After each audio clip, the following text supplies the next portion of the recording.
Friends, एक बार फिर से स्वागत है आपका हमारे यूट्यूब चैनल में देवभूमि एजुकेशन पॉइंट में। दोस्तों, यहाँ पर आज आपके लिए एक नया पेपर है। जैसे कि हमने इसी के पार्ट इसमें हमने एसएसटी का पार्ट हमने डिस्कस कर लिया था आपसे, और उसके बाद हमने इसमें आपसे डिस्कस किया था हिंदी वाला पार्ट इसी पेपर का। ठीक है, 30 क्वेश्चन हमने हिंदी के किए थे, 60 क्वेश्चन इसमें एसएसटी के किए थे। आज 30 क्वेश्चन हम इसमें लेके आए हैं। ये 30 क्वेश्चन आपको सीडीपी से मिलने वाले। ठीक है, तो जो लास्ट प्रीवियस ईयर का पेपर है, तो प्रीवियस ईयर में आप देखेंगे कि किस तरीके के क्वेश्चन जो है इसमें पूछे गए थे। आपने देखा हिंदी के 30 क्वेश्चन हमने डिस्कस किए, 60 क्वेश्चन इसमें हमने एसएसटी के डिस्कस किए थे। बाकी अगला इसमें बाकी हिंदी लैंग्वेज दूसरी भी है, इंग्लिश भी, बाकी पार्ट भी हैं। अगर यहाँ पर आपको अगर इसकी ज़रूरत होगी तो हम बाकी पार्ट्स को भी यहाँ पर आपसे डिस्कस कर लेंगे। ठीक है, तो दोस्तों इस वीडियो में हमारे साथ बने रहना। अगर कहीं पर आपको कोई भी डाउट लगता है, कोई भी प्रॉब्लम होती है, तो प्लीज़ आप कमेंट करके हमें ज़रूर कमेंट करके बताएं, उसको हम पूरा यहाँ पर क्लियर करने की कोशिश करेंगे। ठीक है, चलो दोस्तों देखते हैं आज का वीडियो, और पहला क्वेश्चन इसमें देखते हैं। पहला क्वेश्चन है, निम्नलिखित में से शिक्षण एवं अधिगम के सबसे उपयुक्त तरीके कौन से हैं? तो शिक्षण और अधिगम के सबसे उपयुक्त तरीकों की यहाँ पर बात हो रही है। ठीक है, तो शिक्षण और अधिगम के सबसे उपयुक्त तरीकों में हम सबसे पहला ऑप्शन पढ़ लेते हैं कि इसमें क्या दे रहा है। दोस्तों, सबसे पहला ऑप्शन इसने दिया है, बच्चों से यह अपेक्षा की जाती है कि वे चुप रहें और शिक्षक को सुने।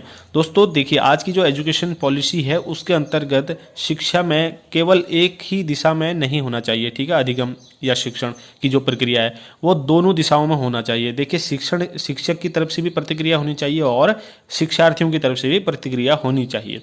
यानी कि दोनों तरफ से दोनों सक्रिय, इस जो टीचिंग लर्निंग एजुकेशन है इसमें आपको दोनों तरफ से सक्रिय, दोनों का सक्रिय होना बहुत जरूरी है। ठीक है, तो यहाँ पर बच्चों से ये अपेक्षा हम नहीं कर सकते कि बच्चे चुपचाप शिक्षक को सुनते रहें। ठीक है, तो ये सीधे सीधे गलत हो जाता है। दूसरा, बच्चों को विकसित होने के लिए बहुत से अवसर दिए जाने चाहिए। ये तो बिल्कुल सही है, बच्चों को विकसित होने के लिए बहुत से अवसर दिए जाने चाहिए। तीसरा, अधिगम के प्रति सकारात्मक भाव उत्पन्न करने के लिए अंतः क्रियाएं और गतिविधियों को बनाया जाए। ये भी बिल्कुल सही है, सकारात्मक भाव उत्पन्न करने के लिए अंतः क्रियाएं और गतिविधियों को बनाना चाहिए।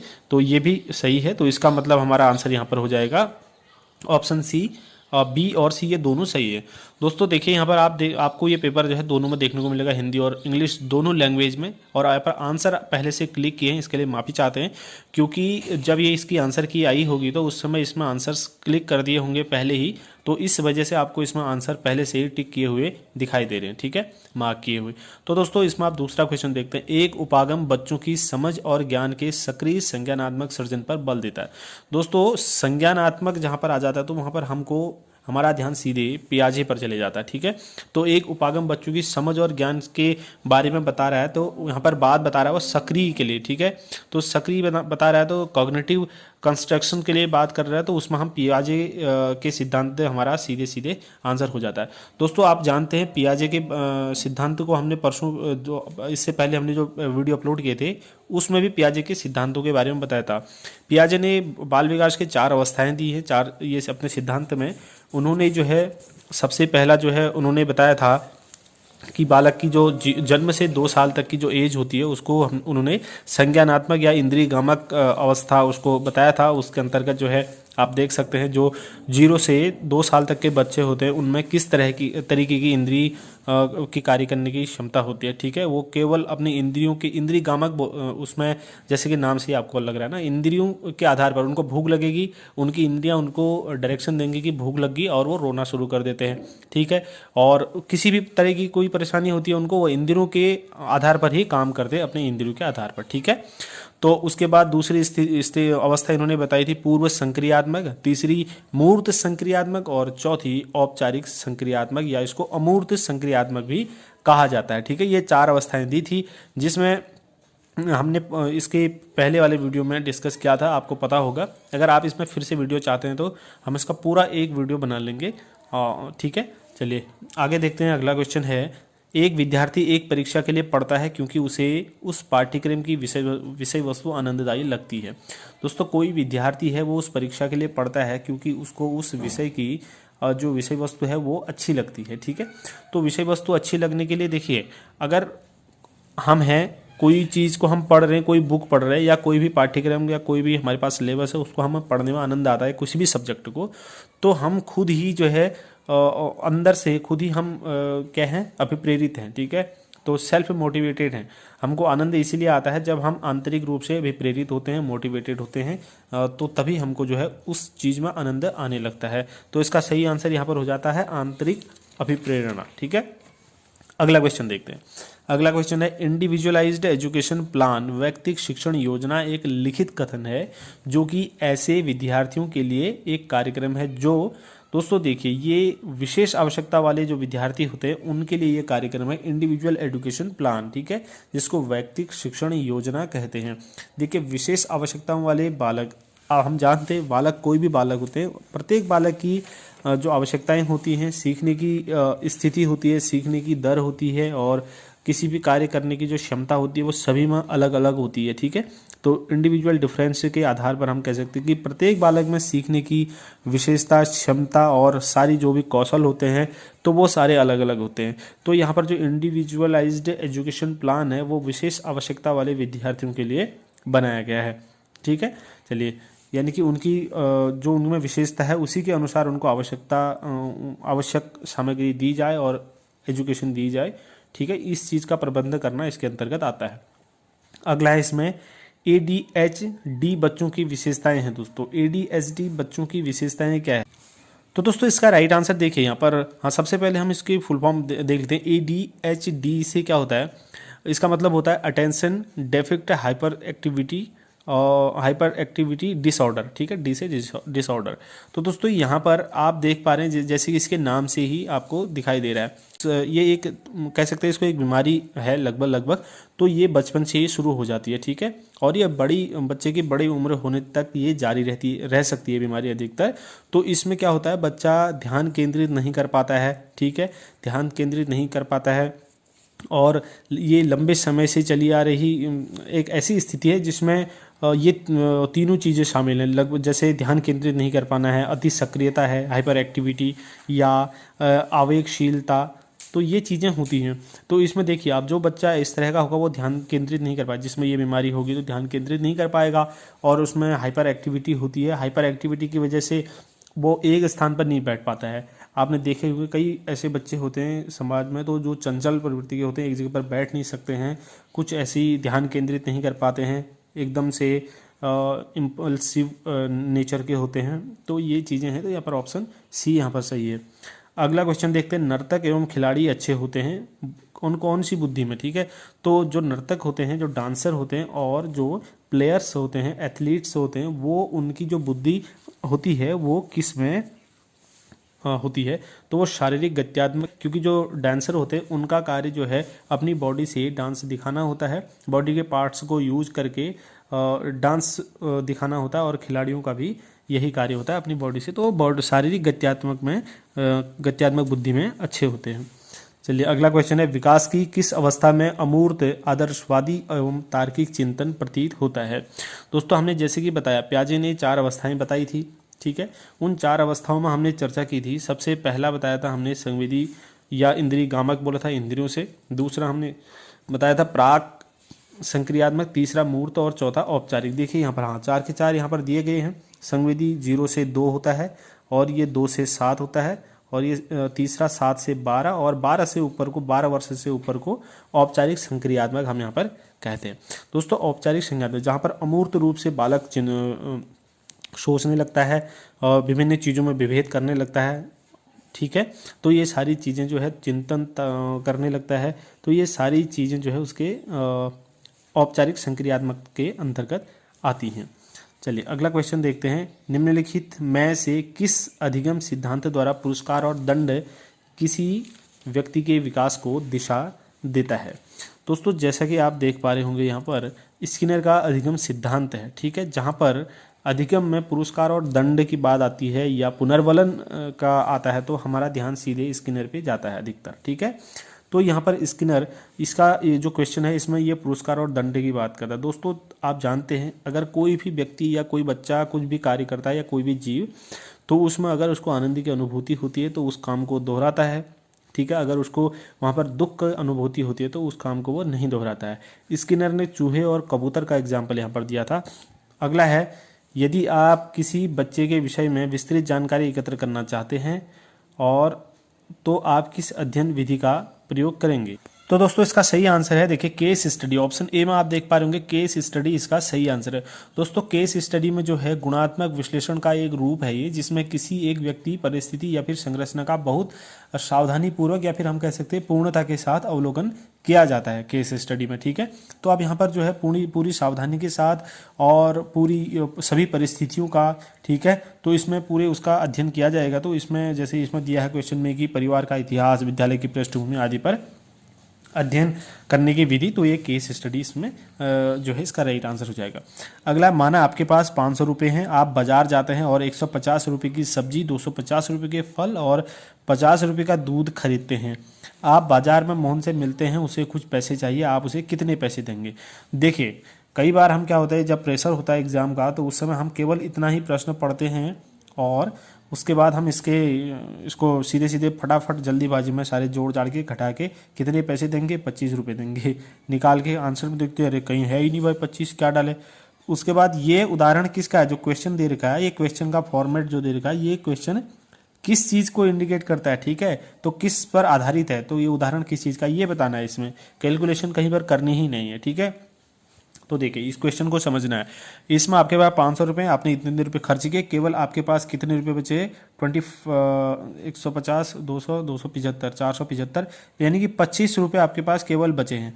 अब आपको मोहन को अगर पैसे देने हैं तो आपको इन 25 रुपये में से देने हैं, या तो 25 के 25 दे देने हैं, या 25 में से आपको ये ध्यान लगाना है कि मुझे इतने रुपये अभी और ज़रूरत है, तो बाकी कितने बचते हैं मैं ये देख सकता हूँ। तो यह अनुप्रयोग पर आधारित है। ठीक है, तो एप्लीकेशन बेस्ड क्वेश्चन है ये।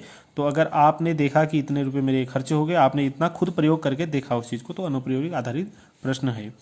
अगला, इस तरीके के जो भी प्रश्न आएंगे। अगला है निबंधात्मक प्रश्नों के निर्माण के क्या लाभ हैं। जो निबंधात्मक प्रश्न आप जानते हैं दोस्तों, एक शॉर्ट आंसर होते हैं, ऑब्जेक्टिव होते हैं, शॉर्ट आंसर होते हैं, लघु उत्तर, अति लघु उत्तर और फिर दीर्घ उत्तर, या फिर इनको निबंधात्मक प्रश्न भी कहा जाता है। तो इनके निर्माण के क्या लाभ हैं? देखिए क्वेश्चन ऑप्शन यहाँ पर आपको आंसर तो दिख रहा होगा 2 और 3, हम क्वेश्चन ऑप्शन को पढ़कर समझ लेते हैं। नंबर 1 में आप है, वस्तुनिष्ठ प्रश्नों की तुलना में इन्हें बनाना कठिन होता है। देखिए कठिन नहीं होता, वस्तुनिष्ठ प्रश्नों की तुलना में इन्हें बनाना कठिन नहीं होता है, ये इतना सही नहीं है। अगला है, ये लेखन कौशल और योग्यता का मूल्यांकन करते हैं।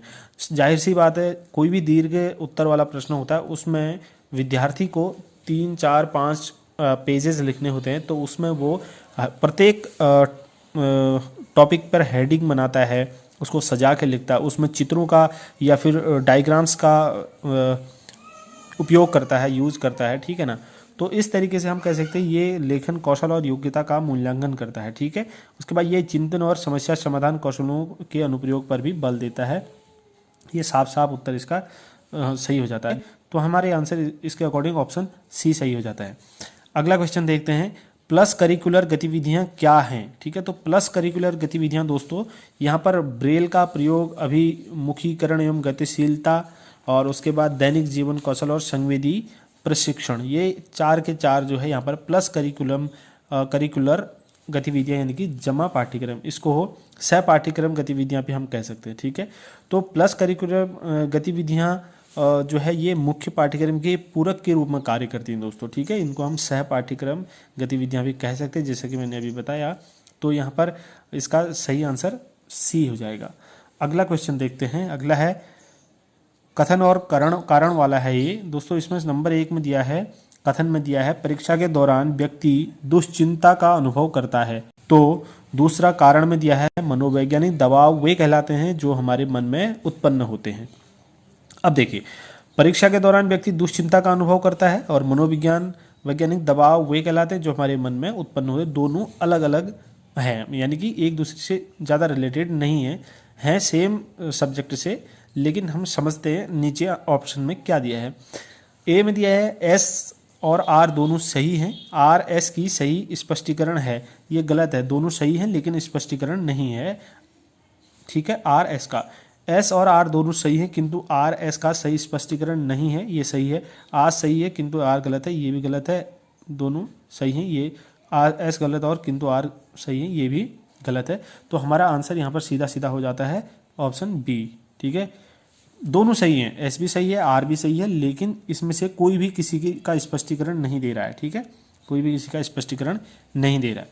चलिए अगला है अंतर्वैयक्तिक कौशल है। तो अंतर्वैयक्तिक कौशल क्या है दोस्तों? दूसरों के प्रति तदनुभूति एवं सुनने की क्षमता। ठीक है, अंतर्वैयक्तिक, जहाँ पर अंतर्वैयक्तिक शब्द आ जाता है, अंतर्वैयक्तिक का मतलब यहाँ ये हो जाता है दोस्तों कि दो या दो से अधिक लोगों के बीच में कोई भी संबंध, बातचीत या कुछ भी उनके बारे में बात हो रही है। ठीक है, दो या दो से अधिक लोगों के बीच में, यहाँ पर एक व्यक्ति से रिलेटेड नहीं हो सकता है, दो लोग होंगे इसमें इन्वॉल्व या दो से ज़्यादा लोग इन्वॉल्व होंगे। ठीक है, तो दूसरों के प्रति तदनुभूति एवं सुनने की क्षमता यहाँ पर सही आंसर है। दोस्तों क्या होता है, समूह में दूसरों के साथ भली भांति मिलजुल कर कार्य करने की क्षमता जो होती है उसको हम अंतर्वैयक्तिक कौशल कहते हैं। ठीक है, तो जब अंतर्वैयक्तिक कौशल की बात आ रही है तो दो से ज़्यादा लोग हो सकते हैं, समूह हो सकता है, ठीक है, कुछ भी हो सकता है, तो यहाँ पर इसका राइट आंसर हो जाएगा। अगला है समस्या समाधान को प्रभावित करने वाले कारक हैं। दोस्तों देखिए, समस्या समाधान विधि है, ठीक है, प्रॉब्लम सॉल्विंग मेथड है।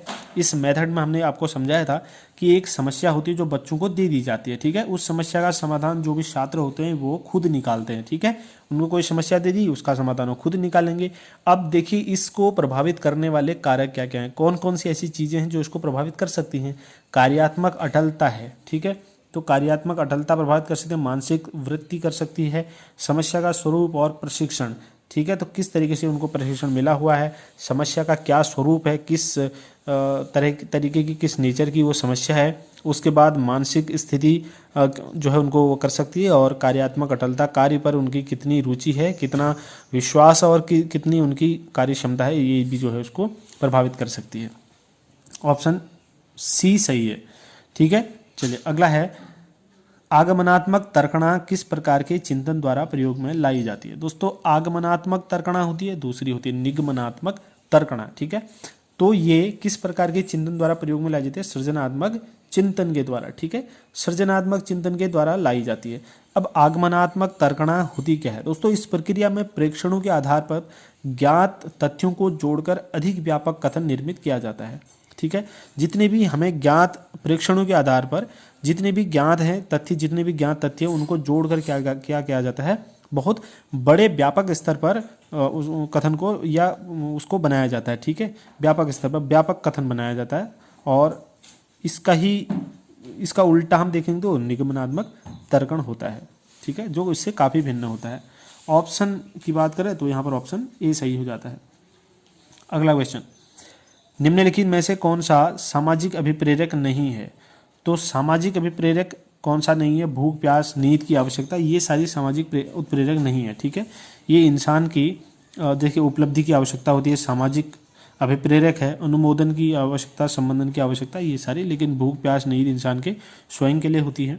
ठीक है, ये नेचुरल चीज़ है। उसके बाद है विस्मरण को प्रभावित करने वाला कारक है। दोस्तों विस्मरण, ठीक है, फॉरगेटिंग को प्रभावित करने वाले, देखिए सीखे जाने वाले विषय की प्रकृति कैसी है, उसका नेचर कैसा है, उस पर भी वो भी इसको प्रभावित कर सकता है। ठीक है, और उसके बाद सीखने की विधि, किस विधि से सीखते हैं, आपने रटा है उसको या समझा है। ठीक है, या कोई अन्य विधियों से हम किसी चीज़ को अगर सीखते हैं, हमारे टीचर ने हमको कुछ चीज़ सिखा रखी है, उसको जैसे हम टीचिंग एड से यूज़ करते हैं। ठीक है, उनसे हम सीखते हैं, तो खाली पढ़ने की एक विधि होती है, किसी को सुन के सीख लिया किसी ने, या किसी ने रट्टा मार दिया। ठीक है, तो ये विधियाँ होती है सीखने की, तो वो भी प्रभावित करती हैं कि आप उसको भूलने के लिए। ठीक है, फॉरगेटिंग में। और सीखे जाने की प्रकृति हमने बात करते हैं। एकांशों का क्रमिक स्थान, ठीक है, सीरियल पोजीशन ऑफ आइटम्स के बारे में भी होता है। अगर हम किसी चीज़ को सीरियल से पढ़ते हैं, कोई चैप्टर होता है, कुछ भी होता है, तो आप देखते हैं कोई भी किताब होती है, बुक होती है, उसमें पहले के चैप्टर जब स्टार्ट होता है उसमें एक सीरियल से वो चीज़ें दी होती है सारी, तो उसकी भी एक क्रम होता है उसका और स्थान होता है। ठीक है, ये 3 के 3 यहाँ पर सही हो जाएंगे, उपरोक्त सभी। चलिए अगला है बच्चों के शिक्षण के लिए निम्नलिखित में से कौन सी सबसे उपयुक्त विधि है? दोस्तों बच्चों के शिक्षण के लिए सबसे उपयुक्त विधि है प्रोजेक्ट कार्य, खेल, अवलोकन, कहानी सुनाना। ये सारे जो है बच्चों के शिक्षण के लिए उपयुक्त विधियां हैं। चलिए अगला क्वेश्चन है शिक्षार्थी की दृष्टि से शिक्षण और सीखने की प्रक्रिया को प्रभावित करने वाले कारक हैं। तो दोस्तों यहाँ पर मानसिक एवं शारीरिक स्वास्थ्य जो है, यहाँ पर बच्चों की शिक्षार्थी की दृष्टि से शिक्षण एवं सीखने की प्रक्रिया में प्रभावित करने वाले कारकों में आता है। आयु और परिपक्वता भी आती है, और अभिप्रेरणा का स्तर भी आता है, लेवल ऑफ मोटिवेशन, और बुद्धि और अभिक्षमता भी आती है। ये 4 के 4 आते हैं, ऑप्शन 1 2 3। ठीक। अगला क्वेश्चन है शिक्षा से संबंधित कारक जो शिक्षण अधिगम प्रक्रिया को सबसे ज़्यादा प्रभावित करता है। ठीक है, तो शिक्षक से संबंधित की यहाँ पर बात हो रही है दोस्तों। देखिए ज्ञान और कौशल इसका सही है। देखिए ज्ञान और कौशल जो है शिक्षण अधिगम प्रक्रिया को प्रभावित कर सकता है। शिक्षक को कितना ज्ञान है और उसका स्किल लेवल क्या है, तो ये जो है शिक्षण अधिगम प्रक्रिया को प्रभावित करता है। उसके बाद व्यवहार है, उसके बाद अंतर्मुखी व्यक्तित्व है। तो इसका सही आंसर 1 और 2 है दोस्तों। व्यवहार उसका और ये दोनों चीज़ें उसको कर सकते हैं। अभी अंतर्मुखी व्यक्तित्व भी कर सकता है, लेकिन यहाँ पर कम है। ऑप्शन में 1 और 2 जो प्रबल दे रखे हैं, तो 3 ऑप्शन में नहीं है। अगर हम 1 2 डी वाला करें तो उसमें 2 रह जाता है। तो इस तरीके से 1 और 2 यहाँ पर सही हो जाता है। ठीक है, अगला क्वेश्चन है भावात्मक बुद्धि के आयाम है दोस्तों। भावात्मक बुद्धि के आयाम स्वयं के भावों को जानना, भावों को नियंत्रित करना और दूसरों के भावों की पहचान करना, ये तीनों जो है भावात्मक बुद्धि के आयाम होते हैं दोस्तों। यहाँ पर जो है ये मेयर और सालोवे की एक परिभाषा है भावात्मक बुद्धि के बारे में।